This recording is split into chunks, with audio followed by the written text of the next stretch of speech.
tugiye kubona ko ijuru si rimwe, hari amajuru menshi, buri juru rifite umwuka uriyobora n'abatware n'abategeka bari muri ryo n'imyuka ikorera muri ryo, ijuru ry'Imana n'amajuru atandukanye yandi ahari kandi nayo afite ibiyakoreramo. Rimwe na rimwe abantu bajya bajyanwa muri yo bakabyitiranya na paradizo y'Imana. Ijuru ntago ari rimwe, hari amajuru menshi, ariko hejuru y'ayo majuru hari ijuru risumba andi majuru. Urugero naguha ni nko mu isengesho rya Data wa twese uri mu ijuru. Mu Gifaransa baravuga ngo Notre Père qui est aux cieux. Baba bavuga Imana noneho ya yindi iri hejuru y'amajuru. Amajuru Bibiliya twigisha ni amajuru atatu. Icyakora hariho imyizerere myinshi igiye itandukanye, nko mu Bayahudi, nko mu Bamizirima, n'indi myizerere igiye itandukanye ishingiye ku Bukristo, yizera ko habaho amajuru. Bagira ikintu bita dualite, bavuga ko habaho Imana ebyiri. Habaho Imana y'Abayahudi yo mu isezerano rya kera y'ingome, ikora ibintu bibi, yica abantu, ibintu nk'ibyo. Hanyuma bakavuga ko iyo Mana yo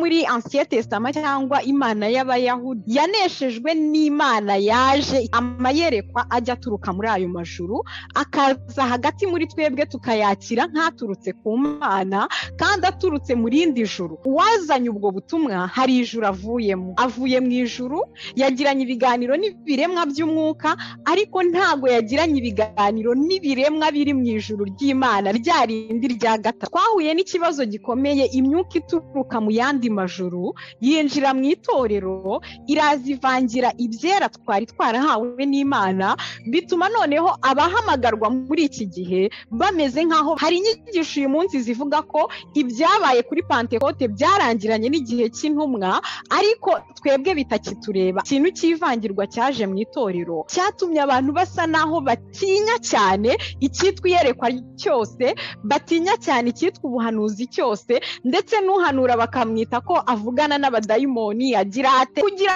ngo twizere ko tuzajya mu ijuru, yagombaga kuduha igihwanyije agaciro n'ijuru tuzajyamo, cyangwa se ikirusha agaciro ijuru tuzajyamo. Nutamenya abo turwana nabo n'ubutware bwabo n'ubushobozi bwabo n'aho bari, bizatuma utarwana intambara nzi. Ntabwo ari bya bindi ya myuka iziga kubita abantu abadayimoni bakabasekura bakabasaza. Oya, ni imyuka igize hagati mu itorero ikaza. Mbese abamarayika bose si imyuka ikorera itumwa gukora umurimo wo gufasha abazaragwa agakiza? Abo bamarayika wabasha kubatandukanya ute n'indi myuka yindi ituruka mu yandi majuru kandi nayo ikaza hagati muri twebwe? Bene abo ni intumwa z'ibinyoma, ni abakozi bariganya, bigira nk'intumwa za Kristo, kandi ibyo si igitangaza kuko na Satani ubwe yihindura nka marayika w'umucyo. Kubera iki duha cyane umwanya Satani tukumvikanisha ko ari gukorana n'abantu kurenza uko Imana akorana n'abantu kandi ariyo muremyi wabo? Satani numwitegereza neza uzasanga yigana iby'Imana ikora byose, uzasanga yigana ibintu by'Imana,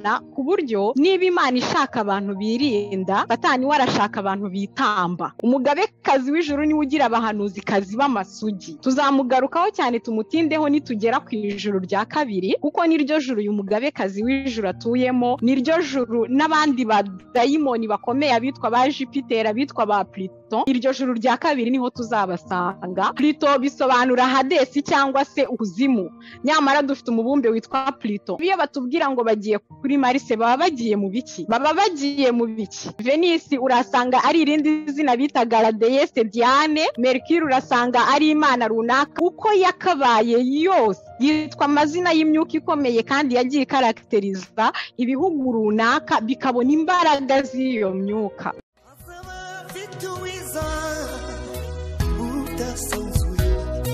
Azaba afite ingororano yo guhema buri wese, guhana n'imirimo yakoreye hano ku isi.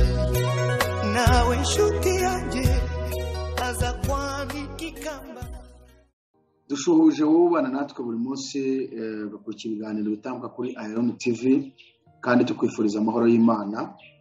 Turasuhuza abantu mwese, abanyarwanda muri hirya no hino n'abandi bumva ururimi rw'ikinyarwanda, yaba abarundi ndetse n'andi moko y'abanyarwanda yamaze igihe kinini ahandi hantu mu bindi bihugu. Turasuhuza rero abantu mwese abari hano mu Rwanda, muri East Africa, Afrika y'Uburasirazuba, mu karere k'ibiyaga bigari, ibindi bihugu byose byo hirya muri Afurika, Zambia, Zimbabwe, Malawi, Mozambique ndetse n'abari South Africa, turasuhuza abari Central Africa, turasuhuza mwese mudukurikira muri Madagascar, yewe rwose turabasuhuje mwese abanyarwanda aho muri hose mu bihugu bya Afurika. Turasuhuza rero n'abanyarwanda mwese bari Belgique kwa Clarisse mukurikira ibiganiro tugera tubagezaho mwese, ndetse n'abandi bari mu Buholande kwa Pastor Uremi. Turasuhuza abanyarwanda bari muri Suwede, Norway, abanyarwanda bari mu Busuwisi, ntabwo twabarangiza, muri France, abari hariya muri Mayotte, mu kirwa cya Mayotte, mahoro y'Imana bane namwe. Turasuhuza n'abandi mwese muri Amerika, muri state zitandukanye, ndetse n'abandi banyarwanda bari ku mugabane wa Aziya, mu Buhinde, mu Bushinwa, tujya tubabona batwandikira, ndetse n'abandi mwese muri ku mugabane wa Oceania, abantu mwese muri Australia. Imana ibaha umugisha ku mwanya mufata mwumva bino biganiro. Umunsi turagarutse rero mu kiganiro cyitwa Menya Nibi uko bisanzwe. Aho wambaza use uje wenyine? Hoya ntabwo nje njyenyine, nari mvuze nti abantu bose bari Belgique kwa Clarisse. Rero uyu munsi bagarukanye na Mama Clarisse mu kiganiro cyacu Menya Nibi, aho tubafitiye insanganyamatsiko nziza iryoshye. Mbere yuko rero tuyinjiramo, reka tukubike mu matsiko, ahubwo tumwakira abanze agusuhuze, ndetse asuhuze n'abandi bashyashya baba bari bwo bwa mbere baje abibwira. Clarisse, turakwakiriye, gubwa neza aho ngaho muri Belgique. Murakoze cyane kunyakira, ni umugisha nanone kongera kuboneka kuri Ayalon TV. Dushimira n'abantu bakunda ukuri kw'ijambo ry'Imana kandi baza kudukurikira hano kuri Ayalon kugira ngo tuganire, kugira ngo twungurane, kugira ngo tugaburirane impano zacu nk'uko Imana yaduhaye imihamagaro igiye itandukanye. Ngira ngo njya mbona kuba mvugira Imana ndi umugore bikunda guteza impagarara, ariko nta kundi twabigenza. Nta kundi twabigenza. Petero yigeze kugira iyerekwa, abonye ibyo kwa Koruneliyo abanza kubinena kubera ko yumvaga ari ibyagenewe abantu runaka, ariko yigereyeyo Imana imujyanye imugejejeyo, arangije mu gice cya 11 cy'ibyakozwe n'intumwa yavuze ijambo rikomeye ngo none se ubwo bahawe impano imeze nk'iyo natwe twahawe, none se niba abagore bahawe impano imeze nk'iyo namwe abagabo mwahawe, bigende bite? Rero hari igihe umuntu aba yishakira nk'amazi mu ijerekani hanyuma akayabona mu kibindi, ariko iyo ubonye amazi mu kibindi ntabwo ubaza cya kibindi ngo kuki amazi akurimo, reka da, ahubwo ujya gushaka uwashyize amazi muri icyo kibindi. Hari umuntu wizira kuri Ayalon yiteguye kugaburirwa yenda n'umugabo, agasanga Imana yahinduye ibintu, yasutse amazi mu kibindi.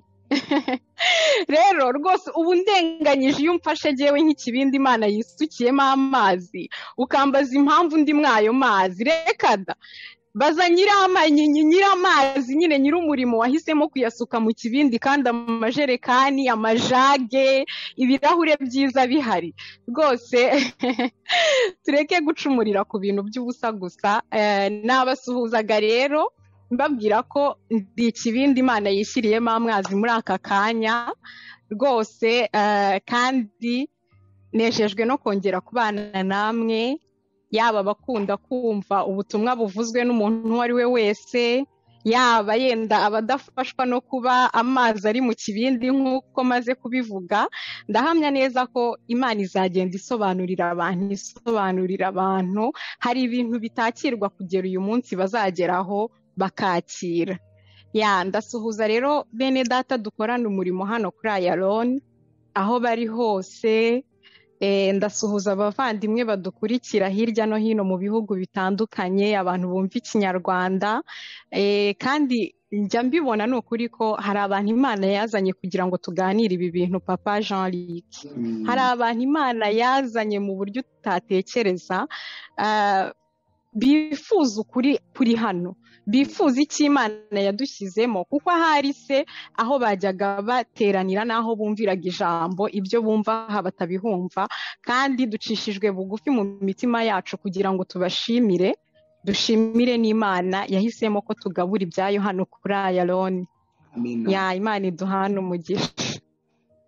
Ya Clarisse, Imana igumushye cyane. Tugiye gutangira ikiganiro cyacu uyu munsi, noneho ifite insanganyamatsiko nziza iryoshye.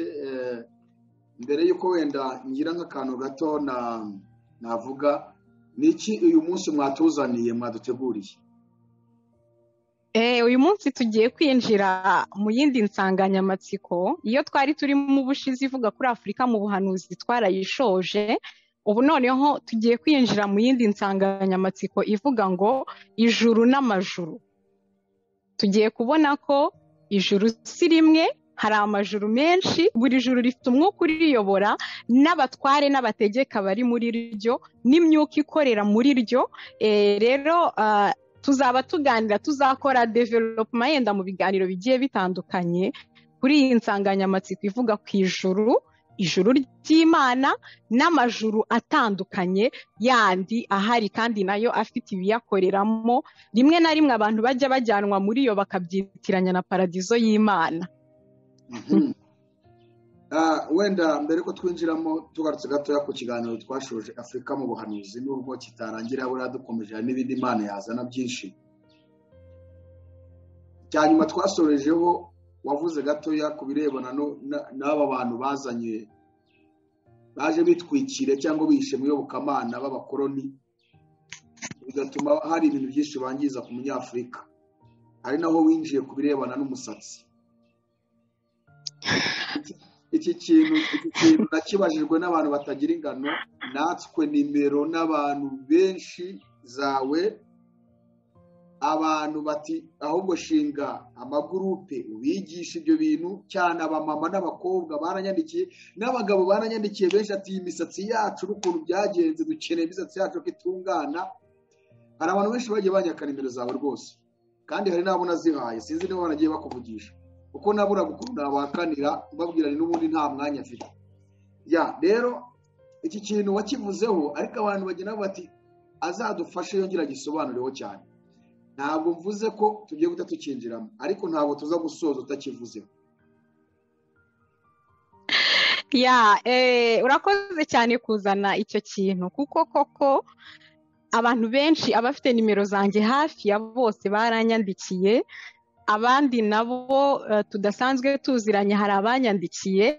Ubwo ugize neza kuko umpaye uburyo bwo guhita nisegura ku bantu. Ni ukuri yenda wowe Jean-Luc wambera umuhamya, ikibazo cy'umwanya wanjye giteye ubwoba. Ndimo ndasenga Imana, ejo bundi niyo narimo nganira n'umukozi w'Imana ndamubwira ntubu koko niho ndi gusobanukirwa ikintu Imana yavuze ngo tuyikorere mu gihe kidukwiriye n'ikitadukwiriye. Nge ndi mu gihe gisa n'ikidakwiriye kuko umwanya utaboneka, ariko Imana ishobora kundemera umwanya ikangirira neza, igakora mu mirimo yayo, mu bitangaza byayo, bikajya binkundira nkabohoka nkaganira n'abantu. Nk'ubu abantu benshi cyane, kuko nyuma ya kiriya kiganiro, nicyo kiganiro twakoze, nandikirwa n'abantu barenze ukwemera. Nandikirwa n'abantu benshi, amanimero yo ku migabane yose igize isi. Mbona ko abantu iki kintu baragikeneye koko, ariko marerezuma n'izo message inyinshi sindanazifungura.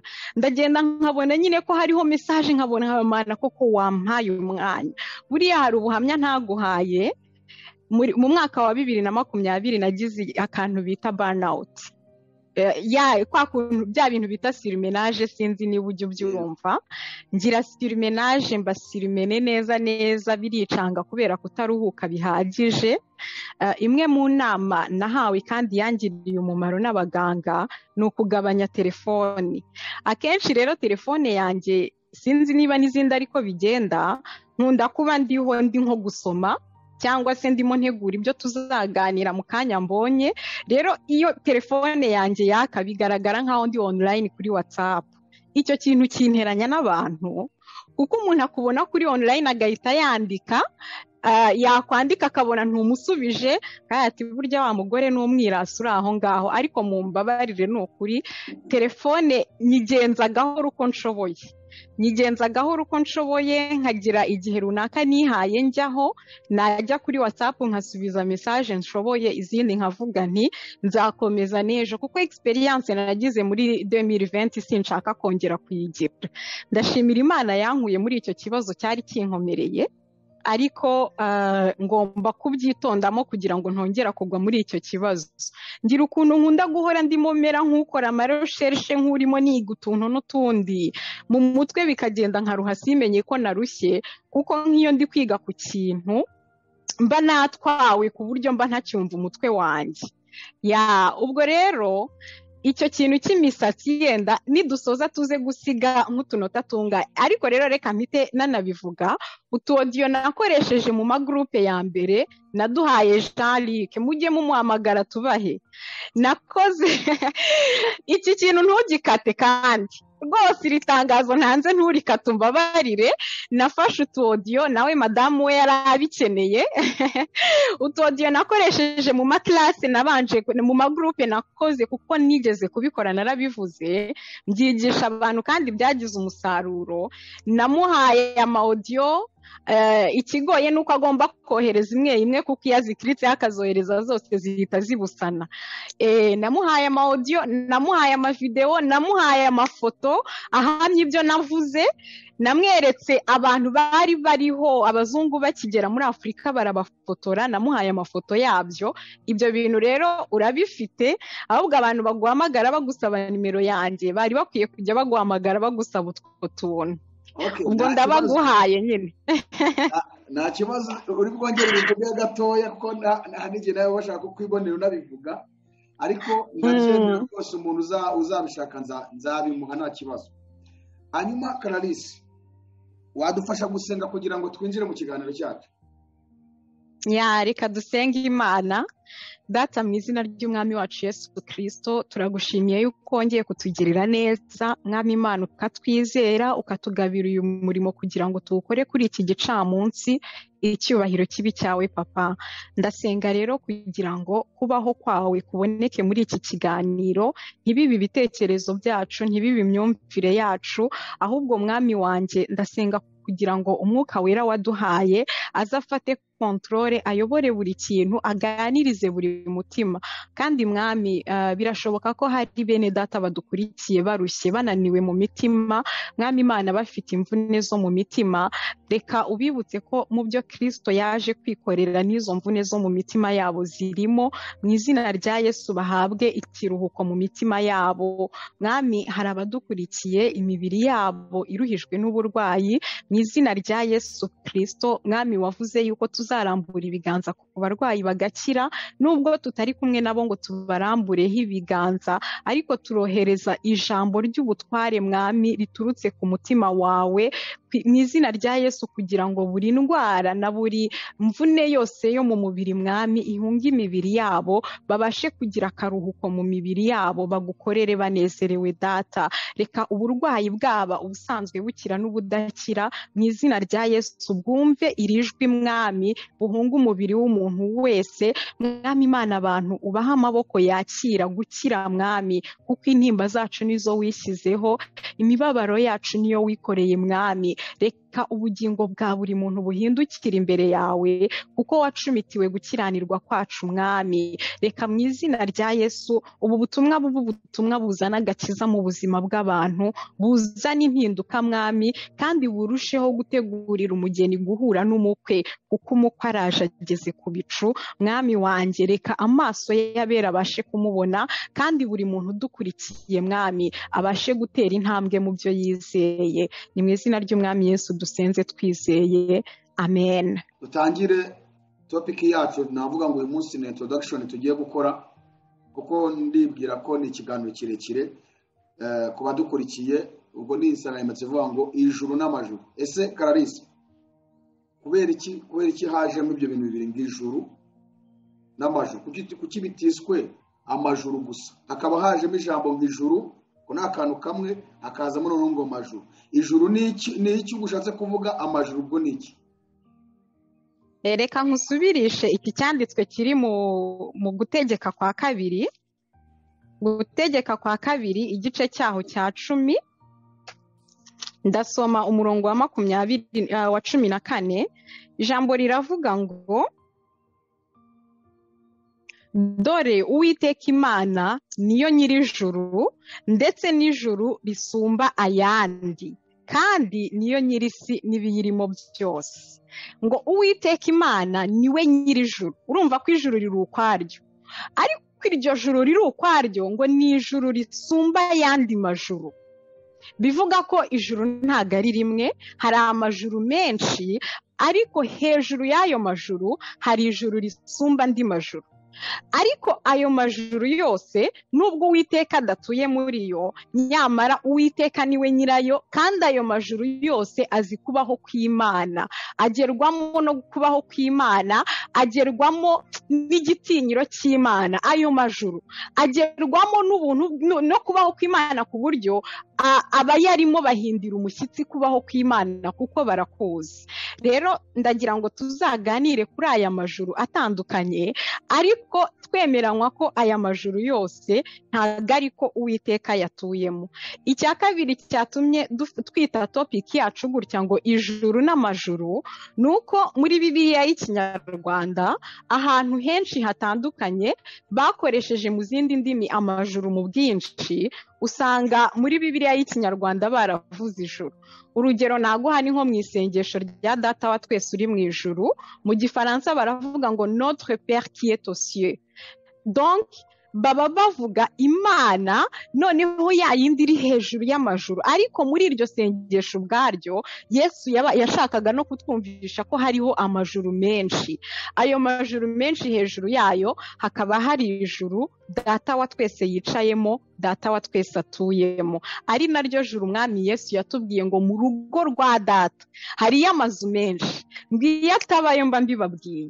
Ayo mazu menshi ari mu ijuru rya Data, ari mu ijuru twebwe tuzajya kubamo. Ntabwo tuzajya kuba mu majuru yandi asigaye, tuzareba iby'ayo majuru, turebe n'amayerekwa ava muri ayo majuru, kuko akunze kuza ari amayerekwa afite imbaraga anasohora, ariko akaba ni amayerekwa adaturutse mu ijuru rya Data wa twese. Ni ibintu rero byo kwitondera.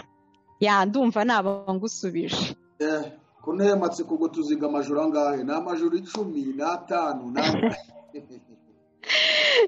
reka dusome mu Bakorinto ba kabiri. Uyu munsi icyo mbaza cyose ubanza ndi bujye mpita nsoma. Kubera ko ni topic isa naho itamenyerewe, udakoresheje ibyanditswe abantu bashobora kugira ngo uri kuvuga ibintu biguturutse mu mutwe. Abakorinto ba kabiri igice cya 12, turasoma umurongo waho wa 2 tugeze ku wa 4. Pawulo aravuga ngo nzi umuntu wo muri Kristo wazamuwe akajyanwa mu ijuru rya gatatu, ubu hashize imyaka 14. Niba yari ari mu mubiri simbizi, cyangwa niba atari ari mu mubiri nabyo simbizi, bizi Imana. Kandi nzi yuko uwo muntu niba yari ari mu mubiri cyangwa niba yari atari mu mubiri simbizi, bizi Imana. Yazamuwe akajyanwa muri paradiso, akumva ibitavugwa, ibyo umuntu adakwiriye kuvuga. Pawulo atubwira ijuru yazamutse akajyamo. Iryo juru arapresiza ngo ni ijuru rya gatatu. Yarangiza ariko akongeraho ko iryo juru ari paradizo y'Imana. Kandi nk'uko twari tumaze kubibona, paradizo y'Imana cyangwa ubuturo bw'Imana niryo juru riri hejuru y'andi majuru. Bivuga ko hejuru ya paradizo y'Imana, hejuru y'ubuturo bw'Imana nta rindi juru ririyo. Kandi iryo juru ritagira irindi riri hejuru yaryo ngo ni ijuru rya gatatu. Niyo mpamvu tuzavuga ku majuru atatu. Amajuru Bibiliya twigisha ni amajuru atatu. Icyakora hariho imyizerere myinshi igiye itandukanye nko mu bayahudi, nko mu bamizirima n'indi myizerere igiye itandukanye ishingiye ku bukristo yizera ko habaho amajuru 7. ngira ngo muri korowani ho ayo majuru baranayavuga n'amazina, ayo majuru 7 bo bizera, ariko twebwe abizera yuko iki gitabo ibyanditswe byera byahumetswe n'Imana, tukizera ko ibyanditswemo hano ari wo mwuka uturuka ku Mana, twizera gusa ko hariho amajuru 3 kandi aranahagije rega 3, kuko kuba Imana idatuye muri 2 ya mbere, ibaze haramutse hari 5 Imana idatuyemo, nayo ngayo kugira ngo duhangane nayo ni ikibazo kidukomereye. Rero abo bantu bizera ko hariho amajuru 7, ndetse muri bo harimo n'abantu b'abakristo, kubera ko mu mpera z'ikinyejana cya mbere hadutse imyizerere y'abantu bitwa abagnostike. Aba bantu bitwa abagnostike bagiye, ni nimwe mu mpamvu hari inzandiko nyinshi tubona bise ko ziri apokrife batashyize mu byanditswe byera, za nyandiko zindi zitagiye zijya mu byanditswe, zimwe na zimwe muri zo zakekwaga ko zituruka kuri aba bantu bitwa abagnostike. Imwe mu nyandiko bafite ni inyandiko yitwa izamurwa rya Yesaya, l'ascension du prophète Isaïe. Donc bavuga ko Yesaya yagiye mu ijuru akabona ibintu runaka, ariko muri iyo nyandiko ya Yesaya yo kuzamurwa kwa Yesaya naho bavugamo amajuru 7. Ari naho abakristo, kubera ko hari igihe cyabayeho icyo gitabo kigasomwa nka kimwe mu bitabo bigize ibyanditswe byera, ariko ntikigeze gishyirwa muri Bibiliya. Ariko abizera ba kera, cyane cyane abizera bari muri Afurika mu kinyejana cya mbere, cyane cyane mu gihugu cya Ethiopia, hari abandi bari mu bice bya za Siriya, ari naho iyo nyandiko yakomotse muri Siriya. Bizeraga ko hariho amajuru 7 kubera ko icyo gitabo niko kibivuga cyo kuzamurwa kwa Yesaya.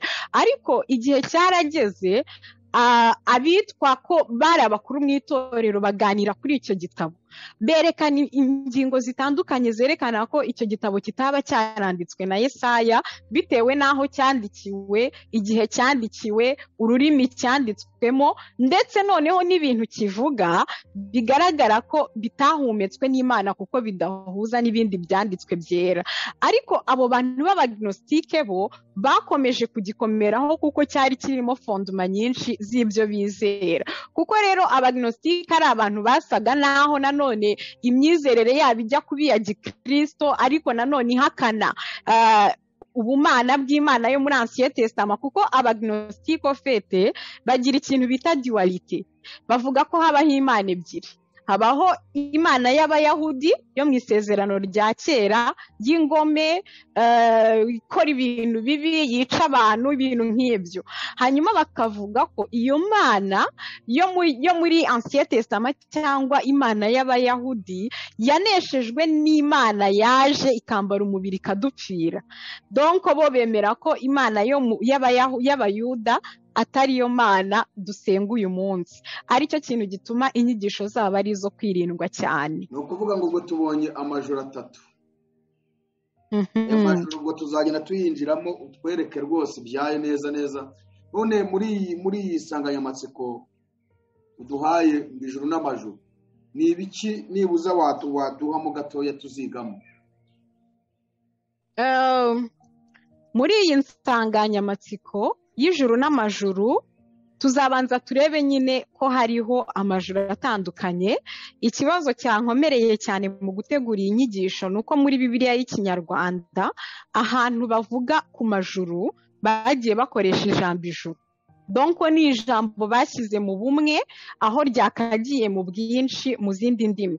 Ariko tuzareba ko hari amajuru atandukanye, turebe ni bande baba muri ayo majuru, ni uwuhe mwuka w'ayo majuru, ndetse donc buri juru rifite umwuka waryo rikagira n'imyuka yaryo. Noneho nk'uko ijuru Imana ituyemo rifite umwuka wera uririmo, buri juru rifite umwuka uri domina. Ariyo ya magambo dusanga muri Yuda igice cyaho cya mbere, aho Yuda abita abatware, akabita abategeka, akabita mbese abanyembaraga. bene abo bantu bafite ubwo butware cyangwa bene iyo myuka ifite ubwo butware muri ayo majuru.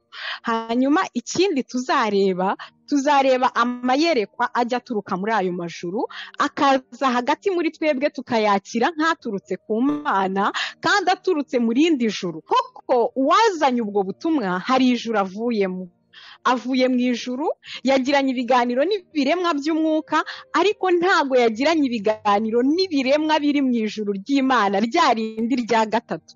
Niyo mpamvu tudakwiye kwizera imyuka yose, nk'uko Yohana wa mbere ibice 4 abiduhuguramo atubuza kwizera imyuka yose.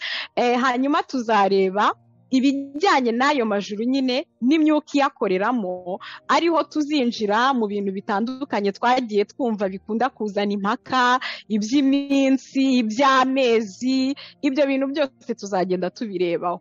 Ariko reka tuganira n'abantu gatoya ku impamvu izi nyigisho ari ngombwa cyane, kandi impamvu tugomba kumenya nk'abakristo iki kintu cy'amajuru n'ijuru.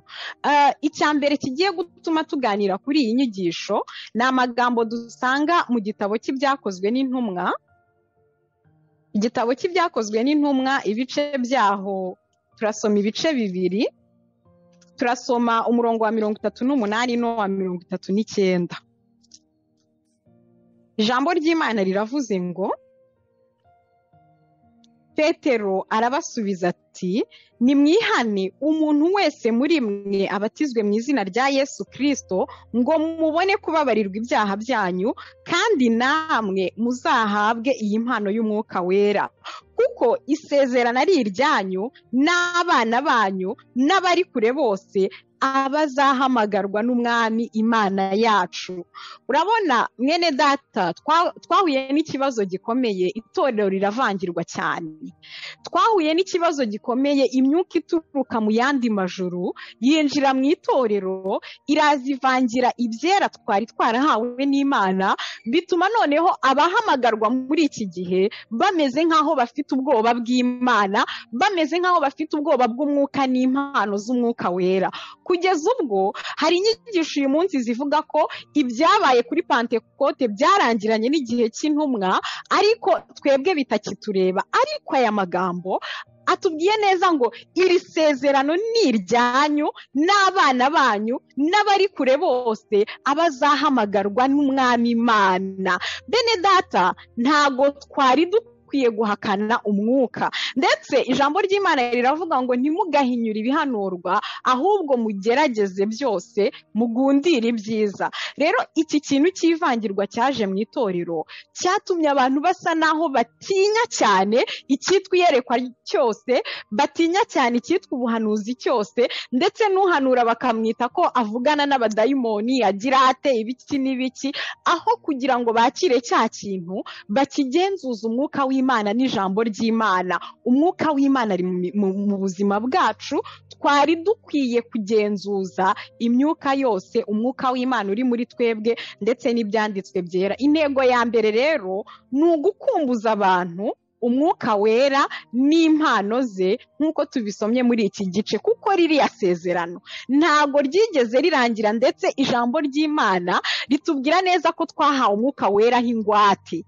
Mu by'ukuri iyo banki ifite ingwate yawe, yizera neza ko uzayishyura. Igituma twiringira tudashidikanya yuko tuzajya mu ijuru nuko Umwami Yesu yadusigiye ingwate. Iyo kumva dufite iyo ngwate kandi tubona ingwate idasinziriye muri twe, niho rwose tumenya ko dufite ijuru. Ariko rero ingwate igihe cyose igomba kuba inganya agaciro n'inguzanyo. Umwami Yesu ikintu yadusezeranije ni ijuru. Kugira ngo twizere ko tuzajya mu ijuru, yagombaga kuduha igihwanyije agaciro n'ijuru tuzajyamo, cyangwa se ikirusha agaciro ijuru tuzajyamo. Ni ukuvuga ngo umwuka wera niwe utuma tubasha kumva ijuru turi kujyamo kandi tukiri mu isi. Haleluya!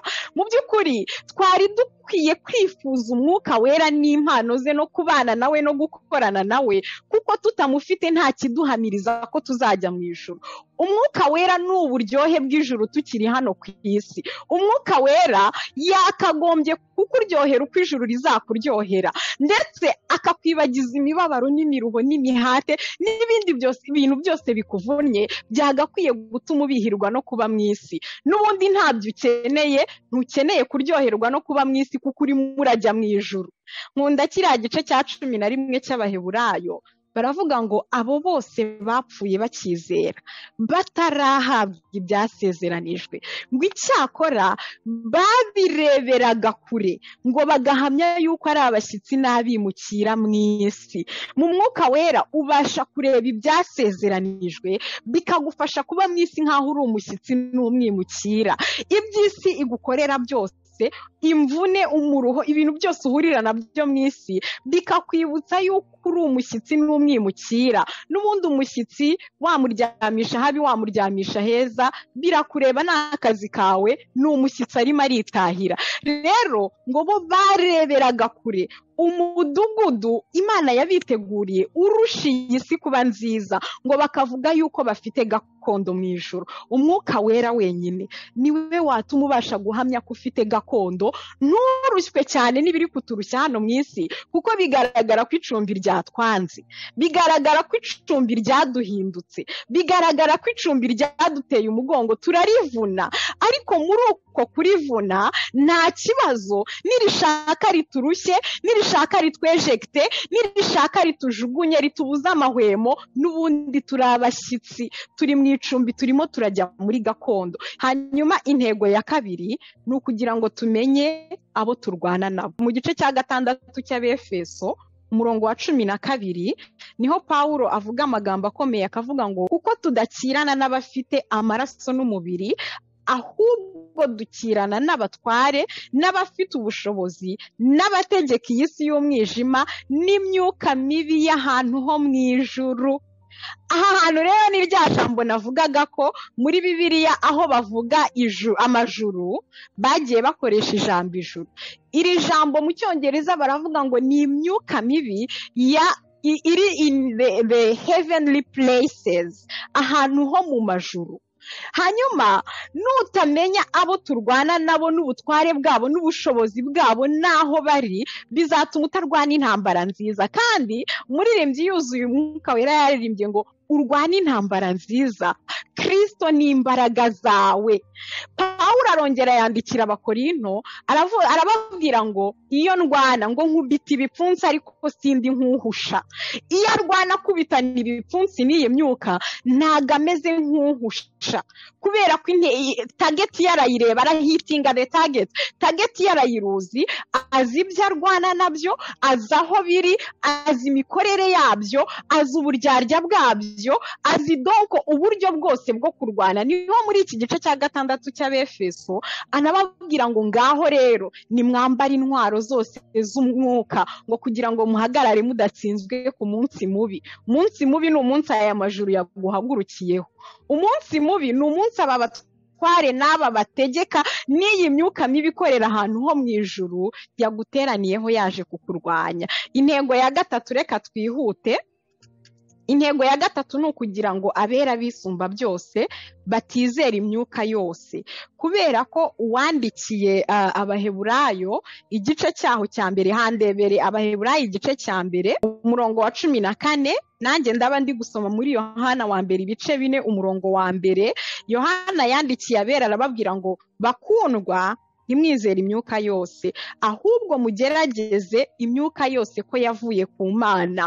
Nsomya agace ka mbere k'Abaheburayo hejuru ka Yohana igice cya 4 umurongo wa mbere akaho haravuga ngo bakundwa, ntimwizere imyuka yose, ahubwo mugerageze imyuka ko yavuye ku Mana. Hasi kuri uwo murongo akomeza avuga ngo kubera ko abigisha benshi b'ibinyoma badutse kandi bafite n'indi myuka ibakoresha, rero yarababwiraga ngo mugenzure imyuka yose murebe ko yavuye ku Mana. Bivuga ngo iyi myuka yari yaraje mubera hagati mu itorero, ntabwo ari bya bindi ya myuka iziga kubita abantu abadayimoni bakabasekura bakabasaza. Oya, ni imyuka igize hagati mu itorero, ikazana ubuhanuzi, ikazana indirimbo, ikazana inyigisho, ikazana ibintu bitandukanye kandi itavuye ku Mana.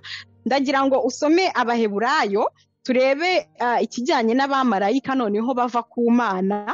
Abaheburayo igice cya mbere umurongo waho wa 14. Mbese abamarayika bose si imyuka ikorera ituma gukora umurimo wo gufasha abazaragwa agakiza? Urumva ko Imana nayo ifite imyuka idukorera ituma hejuru y'umwuka wera. Hari umwuka wera uhari, ariko Imana ikagira abamarayika Bibiliya itubwira ngo ni imyuka itumwa gukorera abazaragwa agakiza. Ariko se abo bamarayika wabasha kubatandukanya ute n'indi myuka yindi ituruka mu yandi majuru kandi nayo ikaza hagati muri twebwe? Abakorinto ba kabiri igice cya 11 umurongo waho wa 14, bene abo ni intumwa z'ibinyoma, ni abakozi bariganya, bigira nk'intumwa za Kristo, kandi ibyo si igitangaza kuko na Satani ubwe yihindura nka marayika w'umucyo. Dore impamvu iyi nyigisho dukwiye kuyiga by'ukuri kandi tukayicengera. Nuko Satani ubwe ajya yigira marayika w'umucyo, akatwoherereza intumwa, akatwoherereza abigisha, akatwoherereza abahanuzi, akatwoherereza abantu bihindura nk'abakorera Imana, nyamara bari gushaka indamu zabo, bari gushaka inyungu z'ubwami bwa Satani. Rero niba Imana ifite imyuka idukorera twebwe abazaragwa agakiza, aribo bamarayika, twiga uburyo twayitandukanya noneho n'indi myuka ituruka mu yandi majuru, kuko tubonye ko na Satani ubwe yihindura marayika w'umucyo kugira ngo ayobye abera. Hanyuma rero igice cya intego ya 4 tuzaganiraho, cyangwa intego tugamije ya 4 mu kuganira kuri iyi topic, ni ugusobanukirwa ibitabo by'ubuhanuzi. Kuko mu bitabo by'ubuhanuzi, iyo utazi ko habaho ijuru hakabaho n'amajuru, hari ibintu bigucanga. Naguha urugero nko muri Daniyeli ngo yari arimo asenga abatware, abategeka ngo b'ubwami bw'Ubuperesi ngo baraza batangira marayika wari umuzaniye ibisubizo. Ariko kubera ko bakoresha ijambo ijuru muri icyo gice, ushobora kwibaza ni irihe juru ryaberagamo iyi ntambara. Mu byahishuwe hari aho tubona ngo marayika, ndumva ari igice cya 12 cyane icya 14, ngo haba intambara mu ijuru, ngo marayika Mikayeli ngo ahagurukira kurwanya cya kiyoka. Ariko si ijuru ryabayemo iyo ntambara ni irihe? Mbese ni ijuru paradizo ituyemo Imana?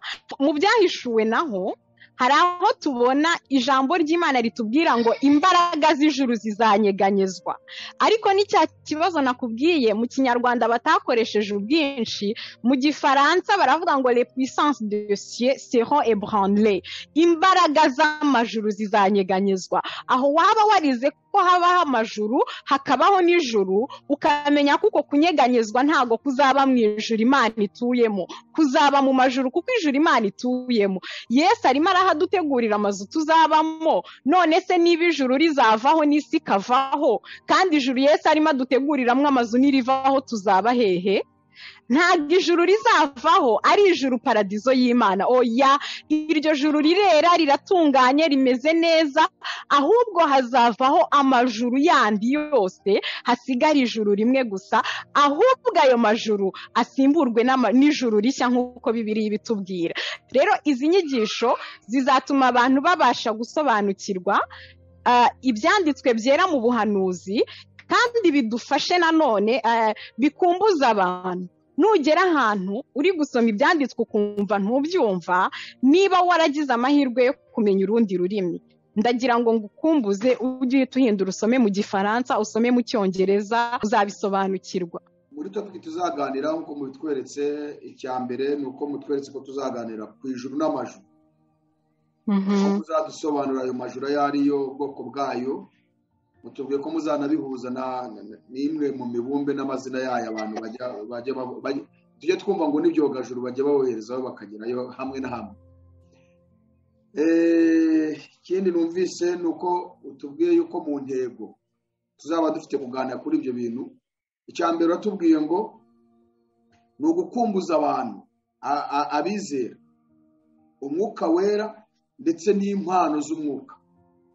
Aha ngaha aho tuzagaruka cyane, rwose tuzagaruka kubera ko muri iki gihe hari amadini menshi n'abayoboke bayo basa nkaho bahakana iby'umwuka wera n'imikorere yabo, uburyo bamwe banavuga yuko umwuka wera rwose ibikorwa byose yakoze no kuvuga mu ndimi z'ibindi bihugu n'icyo byose byarangiranye n'igihe cy'intumwa igeze ahabwa umwuka wera. Ubundi ubu ngubu ngo kuzura umwuka wera ikigaragaza ko wawuhawe ngo ni uburyo usoma ijambo ry'Imana ukaba waryumva, expression ugiramo ngo niko kuba waruzuye umwuka wera.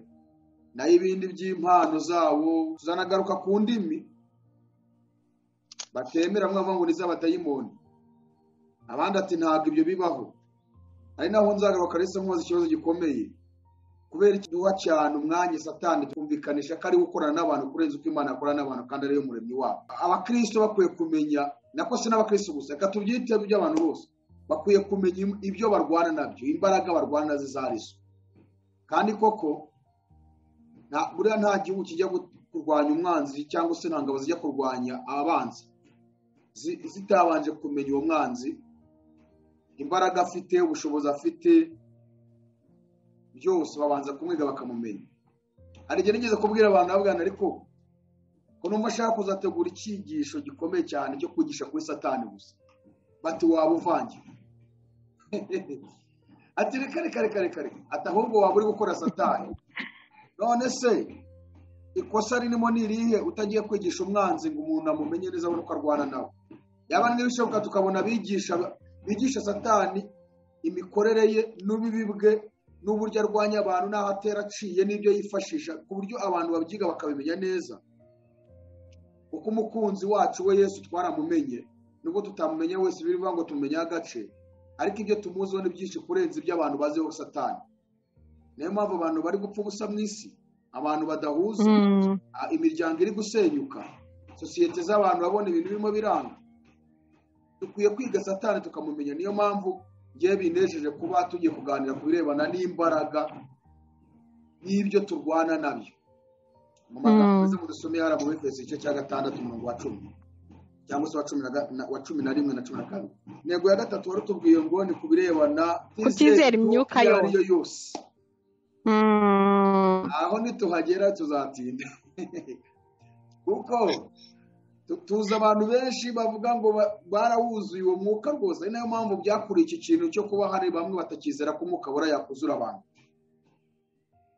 kubera ko hari abantu tugaragaje ko bawuzuye, ariko twareba ko tukabona siwo, kuko hari ibintu biranga umwuka wera bigaragaza ko uriya muntu ko ari umwuka yuzuye wa nyawo atari ibintu by'ibinyoma. Ibyo rero byatumye abantu bagira confusion ku birebana n'umwuka wera, bati ni imyuka y'abadayimoni. Aho tuzinjiramo kutwereke ku birebana n'umwuka wera wa nyawe ndetse n'iyo myuka yindi ibyo ukora. Hari abahanuzi tubona bahanura, njya numva n'abantu bitwa abacwezi cyangwa se abarangi,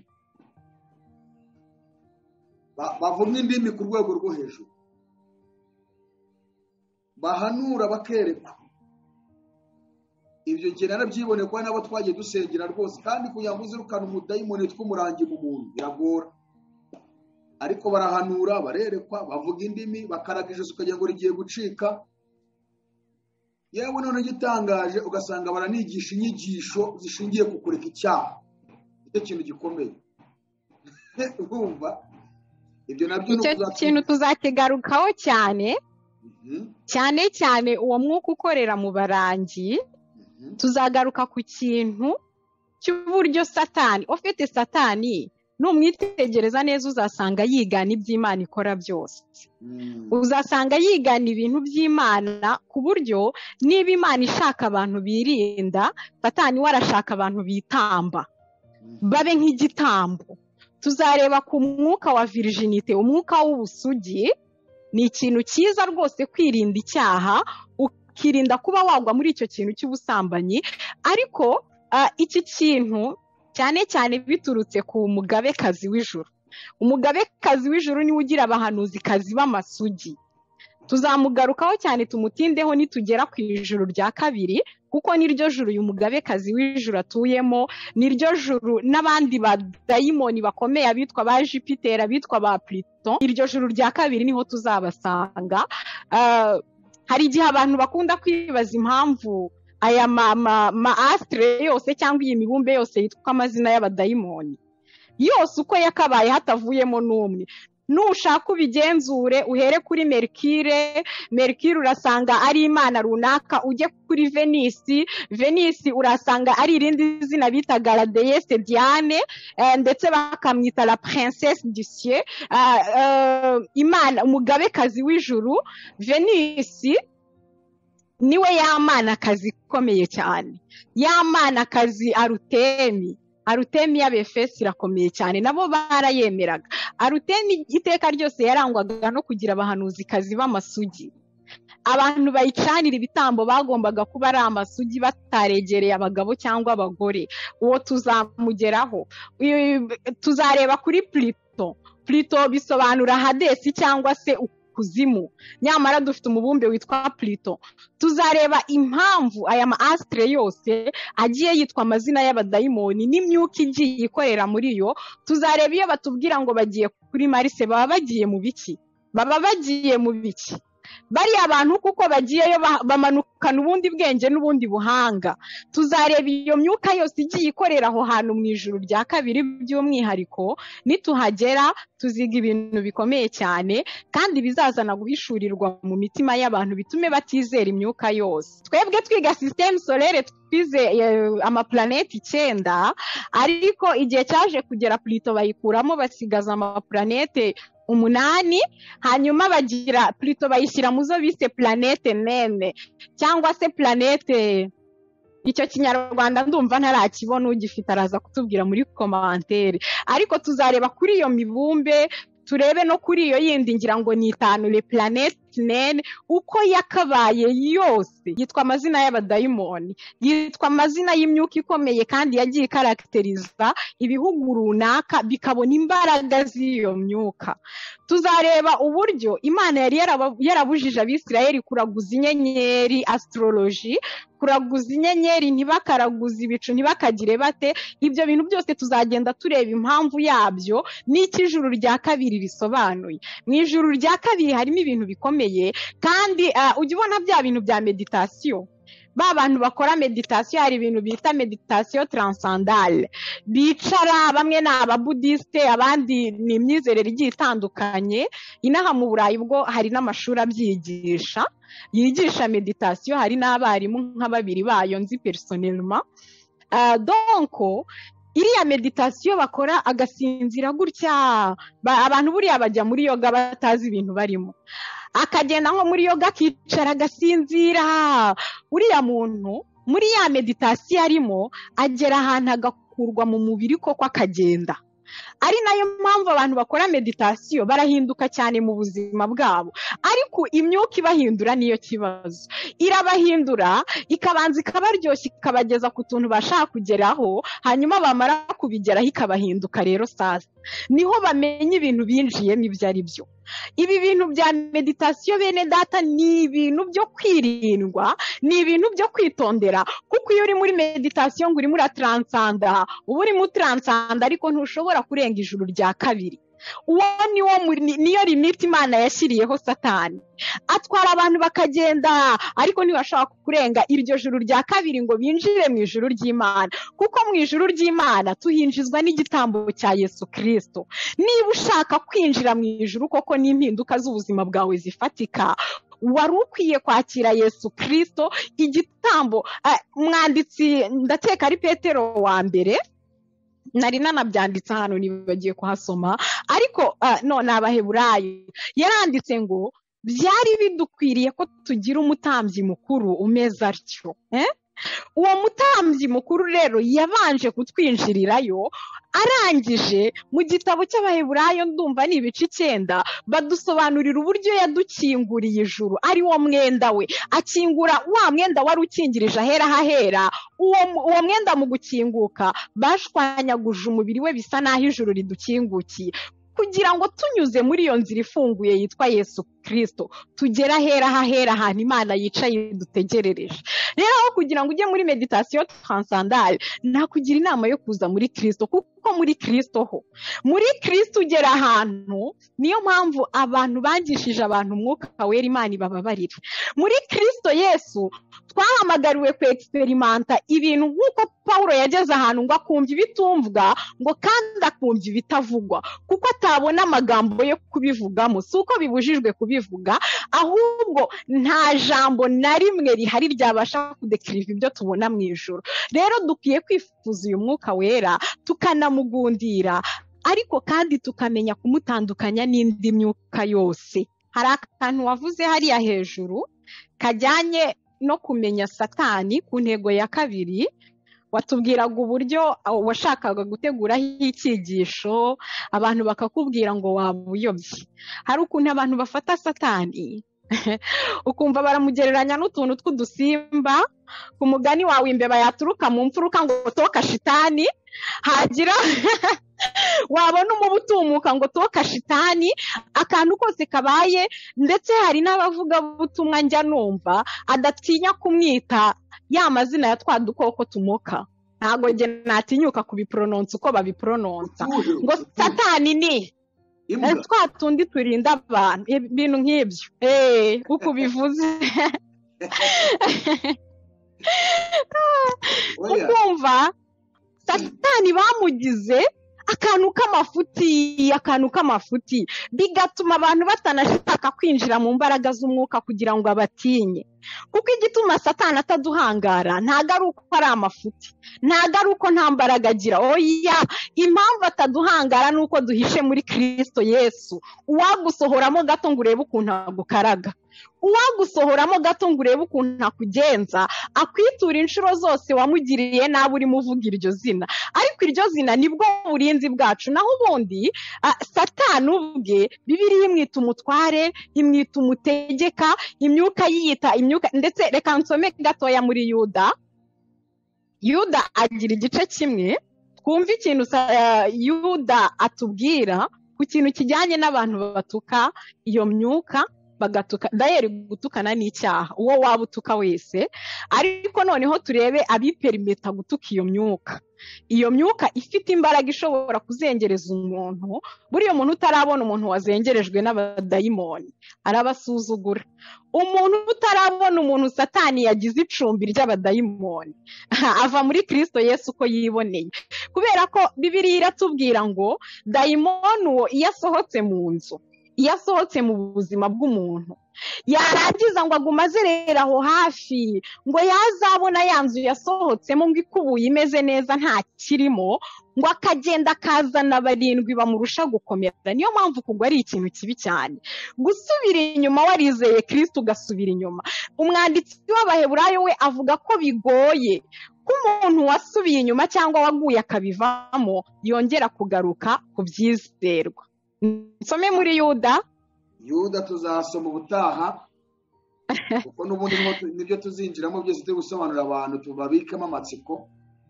Yego. Ahubwo wenda mu gusoza turashaka kugira ngo ugaruke gato wongere usobanurira abantu ku birebana n'iriya gahunda ya hano. Kubera ko abantu bumvise ko Satani yatugendereye muri Afurika rwose, dukandamizwa n'abantu kugeza ubwo bagera no ku misatsi mwiza Imana yaraturemanye. Ubwo tugeze muri cya kintu nakuye ngo ni temperance. Jya mbyumva ku idini rimwe hano cyo bita temperance. Ubugorozi. Reka tujye ku musatsi wacu, kandi biriya bintu mu by'ukuri ni byiza cyane, kuko hari abantu benshi bagiye kwiyahura mu bintu byinshi bitari byo kubera ikibazo cy'umusatsi, bagakora ibidakwiriye ngo barebe ko bagira imisatsi myiza cyane. Nk'abadamu bumwe bwo gushaka umusatsi mwiza cyane, nkurikije abantu banyandikiye ntibagira ingano b'abadamu. n'ubu baba barimo kunyandikira turaduhemukira, tubwire Clarisse adushingire gurupe. Ubwo rero wakongera ukabanushyiraho gatoya ikintu bashobora kwifashisha kugira ngo umusatsi wabo umere neza. Urakoze cyane. Wa mugani n'umunyarwanda niwe wavuze ngo abatabizi bicwa no kutabimenya. Ndagira ngo mbwire abantu ko natirere yacu n'ubushize nakavuzeho natirere yacu ni wa musatsi umwana avukana.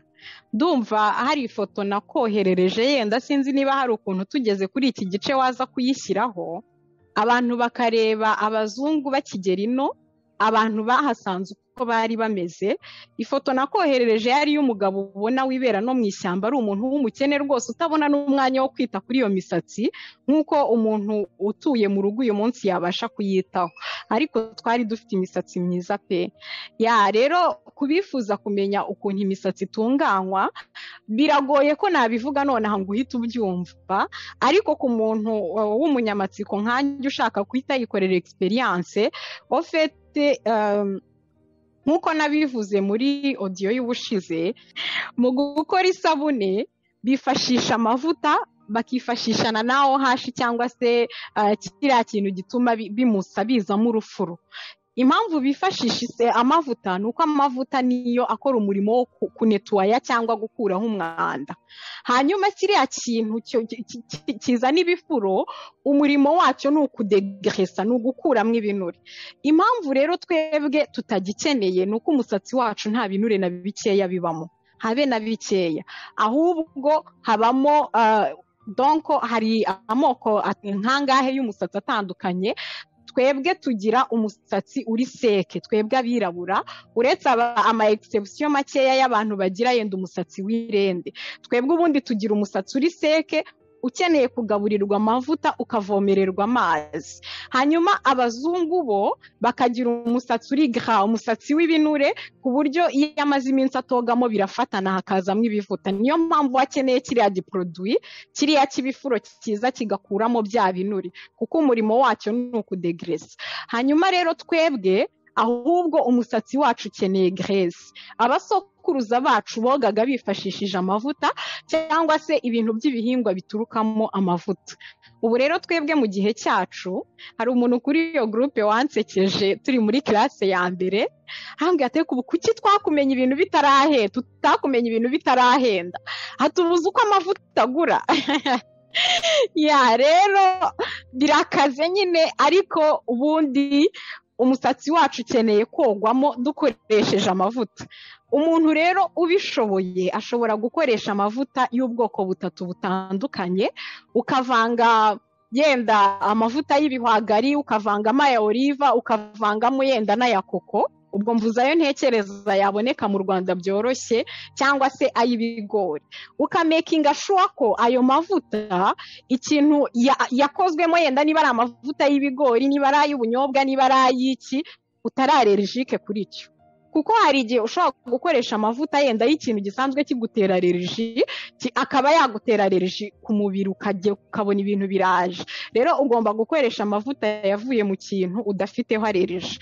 Hanyuma ya mavuta urayavanga uko ari atatu, uwo n'ubishoboye. Utabishoboye amavuta yariyo yose ufite arahagije. Amavuta yose aribwa ukoresha mu gikoni, kuko akandi kantu nkunda gutsindagira mbwira abantu, ibintu byose bikujya ku ruhu byinjira mu mubiri wawe. Dufite utwengehu, utu tuntu dutuma ibintu byose bikujya ku ruhu byinjira mu mubiri. Niyo mpamvu iyo ukoresheje ibyo dusanzwe turya bikubera byiza, nta produit chimique zindi zirimo, nta kintu cyakwangiza kirimo. Hanyuma rero ayo mavuta iyo umaze kuyavanga, cyangwa se ukaba utabishoboye ufite amavuta amwe ayo ariyo yose, yaba n'ay'inka yewe udashoboye kugura ukaba witekera amata mu rugo, ushobora kujya ukuraho urukoko ukarutereka rukazavamo amavuta uzajya ukoresha. Hanyuma ikintu ukora rero, kogamo ni uburyo bubiri, hari icyo bita bain d'huile, hari icyo bita douche d'huile. Nkatwe kubera ko umusatsi wacu urarembye cyane, ku buryo douche d'huile ishobora kutagufasha. Icyiza nuko mu gutangira umuntu wese yatangira akora bain d'huile, bivuga ngo urafata amavuta, harya hari akavideo kabyo naguhaye, niba ntako naguhaye ndaza kukaguha ukuntu bakora bain d'huile. Donc bain d'huile ufata amavuta, niba ari amavuta asanzwe y'amazi cyangwa ari amavuta akomeye nk'ay'inka, ukayashongesha akaba liquide, warangiza ukagenda ufata agasatsi gake gake ugasigaho ku musatsi uhereye hano hasi, uhera hasi ukazamuka ukagera hano aho umusatsi utereye, warangiza no ku ruhu ugasiga ariko ushyiramo mu buryo buri genereze, ushyiramo amavuta ahagije kabisa, ushyiramo amavuta ku buryo ugira gutya akajya ameneka, amavuta ahagije, hanyuma ukazenguruka umutwe wose. Ubwo niba ugiye gukora dendwire, nyuma y'icyo gihe urahita utegamo akantu k'agashashi kugira ngo umusatsi ubashe kwabsorba ya mavuta, uyabsorbe. Uko amavuta agenda yinjira mu musatsi niho uzajya kubona umusatsi ugenda unabyibuha. Noneho ibyiza ufite umwanya, dendwire urategereza nibura iminota 30, ariko bigushobokeye ugategereza nk'amasaha 2, warangiza ukajya muri dushe ukogamo n'amazi gusa, ushyiramo amazi ukoga ugatsirima cyane, ugashima ku mutwe, ukoga umusatsi wawe ukagenda urambura muke muke, mbese wogamo amazi menshi ahagije. Abaye ari akazuyaze byaba ari byo byiza kurusha uko yaba ashyushye, ku badatinya amazi akonje, abaye akonje c'est beaucoup mieux. Hanyuma imyanda yose icyo gihe ivamo. Icyiza rero cy'amavuta abantu badakunda kumva, amavuta kuko afite des propriétés nettoyantes, akurura umwanda ukasigara ureremba hejuru, ku buryo iyo urekuye amazi wa mwanda uhita ugenda. Ndetse gihe nagiye nkora na experience nyuma nkahanaguzamo agasume k'umweru, uzi ko katandura kubera ko amavuta yafashe umwanda aba yagiye, hanyuma amavuta akwiye kwinjira mu musatsi aba yakoze ikintu bita penetration cyangwa kwinjira. Hanyuma rero warangiza ukava muri dushe bitewe nuko wowe ubona bimeze, ukaba wasigamo cyangwa se ukarekera mwayo kuko umusatsi ukomeza kuyakurura. Naho dushe duireyo ni igihe udafite umwanya, ukajyamo ugashyiramo amavuta ugasigamo nyine, warangiza ugahita wogamo. Ndumva ibijyanye no kogamo ari ibyo, ariko hakaba ikindi kintu gikenerwa cyane cyitwa spray. Spray njyewe nkunda kugira abantu inama kwikorera ibintu bakoresha mu misatsi yabo kuko ubuzi ibintu birimo, nta burozi chimique bundi burimo. Spray rero y'ukuntu yikora, ufata amavuta nkunze kubona meza muri spray yaba nk'amavuta y'ikibonobono, amavuta bita castor oil cyangwa huile de ricin, hanyuma cyangwa se amavuta ya koko aya ngaya asanzwe yo kurya, urayashongesha ugasuka mu icupa rya spray, warangiza cyangwa se ubwo aya ricin ugashyira mu icupa rya spray, aya ricin ni nayo castor oil, ugashyira mu icupa rya spray, ubundi donc ushyiramo amavuta 1/3 ugashyiramo 2/3 by'amazi, donc uvanga amazi n'amavuta. Ayahe mavuta? Amavuta y'ikibonobono ariyo bita castor oil cyangwa huile de ricin. Ibaze ko ari amavuta ava muri bya bibonobono twirirwa dutema iwacu.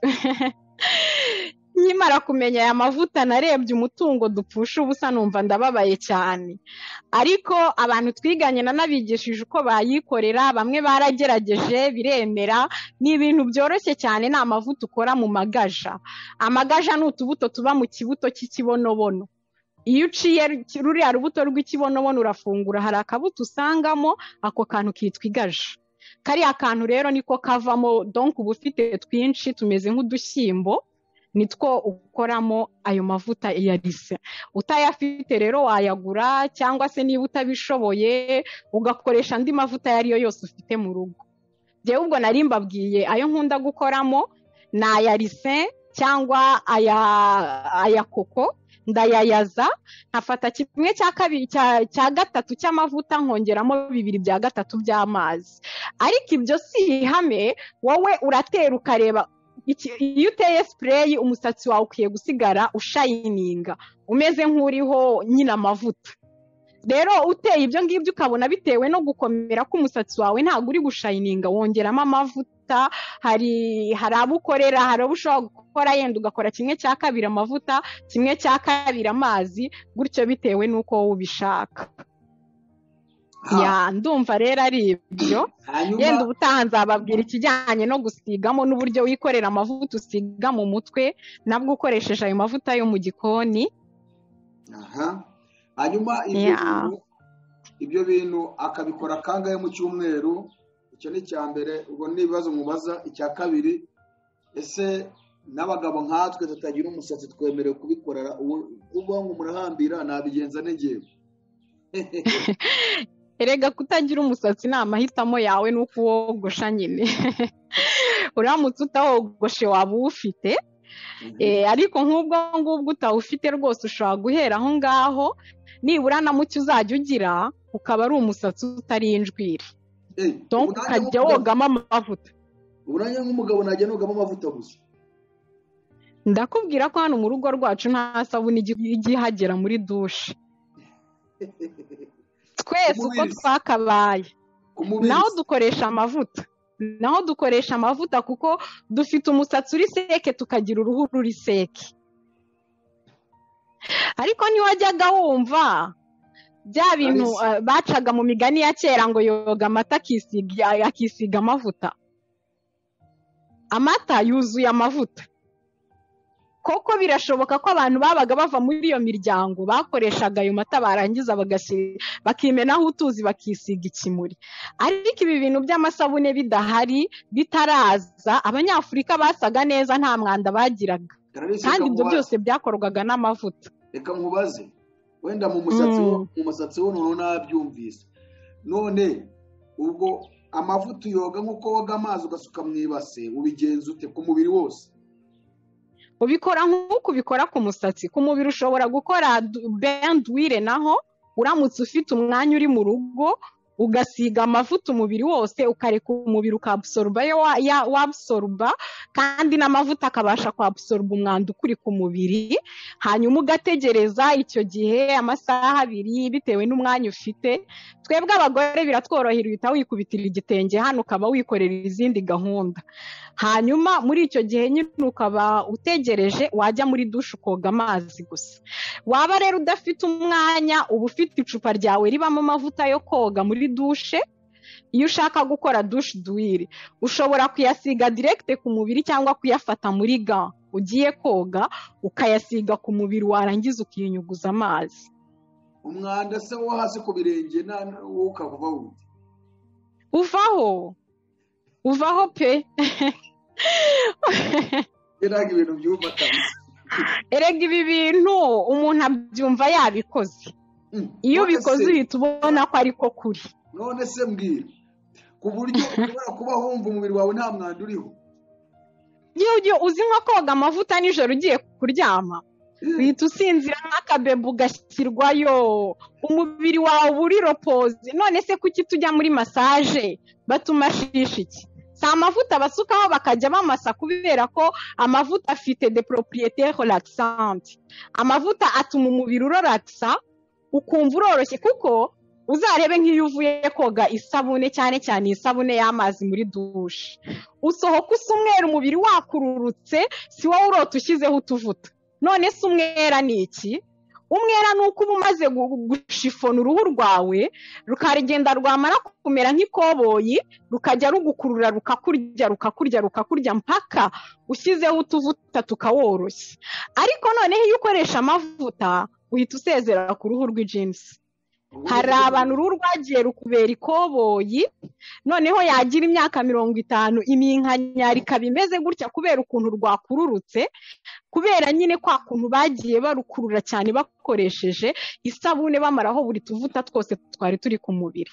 Ariko iyo rwose wayashyizeho wumvise bitakunejeje koga amazi gusa ufata ga ugakuba ugakoresha ga umubiri wose warangiza ukunyuguza amazi ubusa neza umubiri uri repose.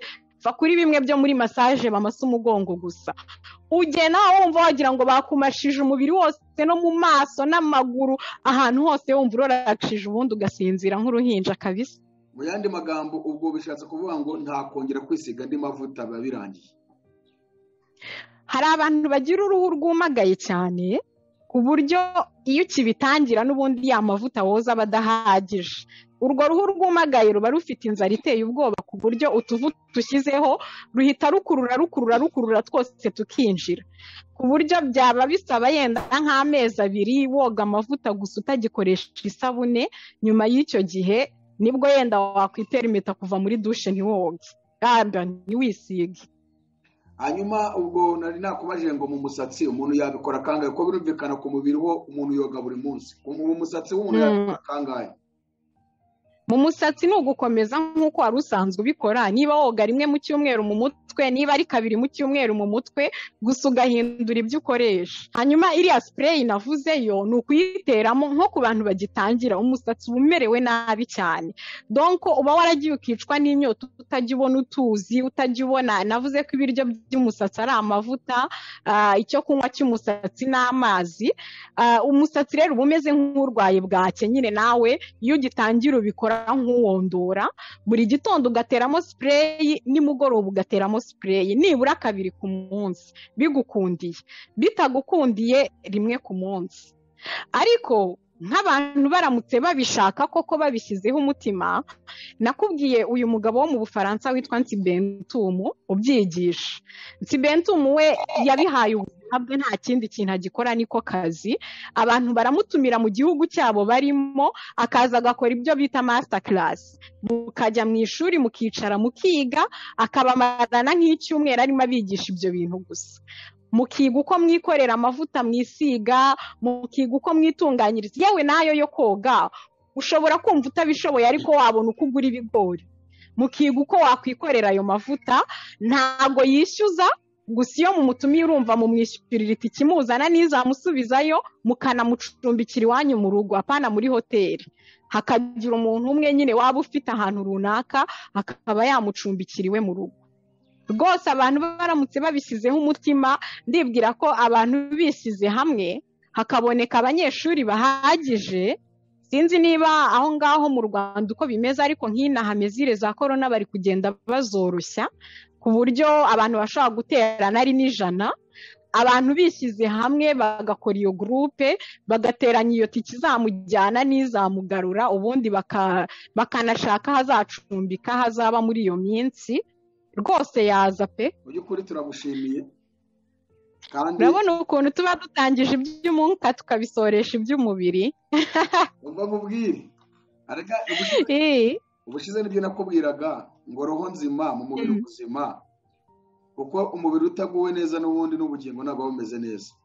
Impamvu nari nkubwira cyakora iyo umuntu arwaye nta kigenda. buriya bari bene data bari bakoze ibintu byiza, nuko hari ibindi bazana bakabyicisha, bariya bagira tampirasi bariya bagorozi bavugaga.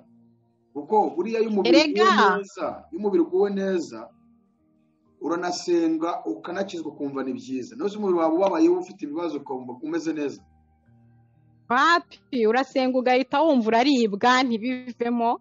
Kandi Pawulo yandikiye abantu arababwira ngo umwuka wanyu n'ubugingo bwanyu n'imibiri yanyu birarindwe. Rero twatangiriye mu mwuka dusoreje mu mwuka, kuko byose bigomba kugira. Erega imibiri yacu ni insengero z'umwuka wera. Wabirangije. Twatangiriye uko dutunganya ubugingo, hanyuma ubu dusoje uko dutunganya insengero z'umwuka. Yumva se. Mu gusoza rero ngira ngo abari badukurikiye bakurikiye ikiganiro dutangiye cyitwa ijuru n'amajuru n'ibyo tuzigamo, turabakumbuza kubana natwe no kuri iki biganiro. Mu gusoza twabwira Clarisse kugira ngo dusengere, hanyuma tugakomeza ikiganiro ubutaha. Urakoze data ko wabanye natwe muri iki kiganiro, tuganiriye ku ngingo nyinshi zitandukanye. Mwami Imana, ndasenga kugira ngo ibi byose bijye bibera kugira ngo turusheho gutegura umugeni wa Kristo, kandi Mwami Imana turuhura abantu imitwaro yabavunaga batari bazi uko batura. Mwami wanjye, ndasengera rero buri muntu wese wakiriye iri jambo, nyemerera Uwiteka uzamuhe guhishurirwa muri ryo, uzamuhe gusobanukirwa by'ukuri, kandi Mwami wanjye uzamukumbuze umwuka wera n'impano ze. Mwami Imana uzamwigishe kurobanura imyuka no kutizera imyuka yose. Ndasenga Mwami kugira ngo uzamwigishe kwambara intwaro zose z'Imana kugira ngo abashe kurwana uru rugamba. Mwami Imana turwana n'imyuka mibi. Ndasenze Mwami kugira ngo icyo tuziga cyose muri iri jambo kizaba icyo kugirira ubugingo bw'abantu umumaro. Urakoze data, icyubahiro ni cyawe mu izina rya Yesu, amen. Reka dushimire abari badukurikiye muri iki kiganiro, kandi tubasaba kudufasha kwagura ubwami bw'Imana, musharinga ubutumwa bwiza ku nshuti zanyu zose mufite, ndetse n'abo muzi mukorana n'abavandimwe. Ubutumwa bwiza bukomeze kugera ku mpera y'isi. Hanyuma Clarisse, turagushimiye cyane kubw'uyu mwanya wawe duhaye, aha i Burayi ntabwo biba byoroshye ndabizi, kandi noneho wowe unagaragaza impamvu zose, ariko Imana igumugisha ku bw'umwanya wawe ubufashe urimo kugezaho abantu iby'Imana yagushyizemo. Murakoze cyane, umugisha ndawakiriye, kandi rwose abantu bacumuzwa na nimero yanjye ndabinginze bireke kubacumuza. Message zose mfite nzagenda nzinyuramo, byanze bikunze nzagusubiza, ariko ubu ni nyinshi cyane cyane bikabije. Nta muntu nasuzuguye, nta muntu nirengagije. Abampamagara bo biragoranye cyane, ni gake cyane umuntu ajya ampamagara ndi libre. Kandi noneho kuko ari benshi bahamagara no kuvuga ngo nabarapera bose nabyo ntago byankundira, ariko ndinginga umuntu wese ufite nimero ushaka kumvugisha rwose ntago nzamwirengagiza, ariko yihanganire nanone uko umwanya wanjye ungana. Ibyiza ni ukuba wakwandika cyangwa ugasiga message audio aho guhamagara, kuko guhamagara byo biragoranye cyane pe, kugira ngo tuzahuze umwanya byaba bigoranye. Imana ibaho umugisha, nanjye mbasabiye umugisha mu izina rya Yesu. Azatujyana muri amazu meza yaduteguriye, nitugerayo tuzahora turirimbira, nzaba kumwe